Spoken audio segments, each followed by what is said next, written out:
Stadium ఉంది.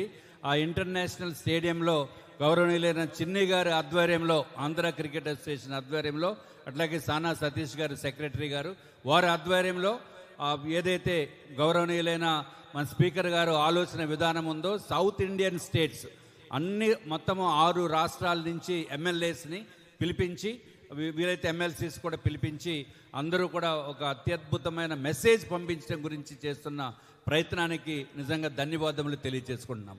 గౌరవనీయులైన చంద్రబాబు నాయుడు గారు మన స్టేట్ వరకునే వారు స్పోర్ట్స్ ఎమ్మెల్యేస్ని చెప్తే, మా అయ్యన్న పాత్రుడు గారు ఇంకొక స్టెప్ ముందుకు వెళ్ళి అందరినీ కూడా ఒక పబ్లిక్ ఒక మెసేజ్ వెళ్ళేటట్టు, మెసేజ్ అంటే గెలుపు ఓటములు సమానంగా స్వీకరించవలసిన అవసరం ఉందనేది పబ్లిక్కి అట్లాగే స్టూడెంట్స్కి మెయిన్గా వెళ్ళాలి అనే ఉద్దేశంతో చేస్తున్న కార్యక్రమానికి తప్పనిసరిగా మనం అందరం కూడా ధన్యవాదములు తెలియచేయవలసిన అవసరం ఉంది.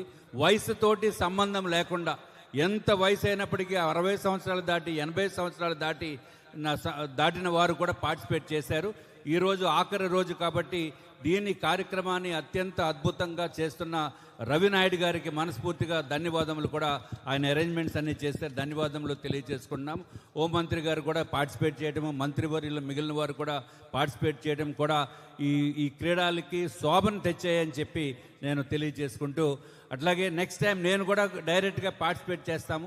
ఎందుకంటే నా బాడీ కొంచెం పెద్ద అయిపోయింది కాబట్టి. నిన్న రఘురామకృష్ణరాజు కూడా చెప్తానే ఉన్నాను మనకి ఎందుకే బాబు అని.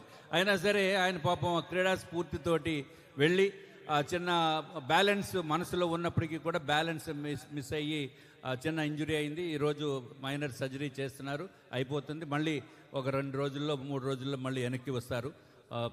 ఇటువంటి మంచి కార్యక్రమాన్ని ప్రపోజ్ చేసినందుకు, దాన్ని యాక్సెప్ట్ చేసిన మా గౌరవనీయులైన చిన్ని గారికి, అట్లాగే మా రవినాయుడు గారికి, బుచ్చయ్య చౌదరి గారికి, అందరికీ కూడా ధన్యవాదములు తెలియజేసుకుంటాం. మా అందరికంటే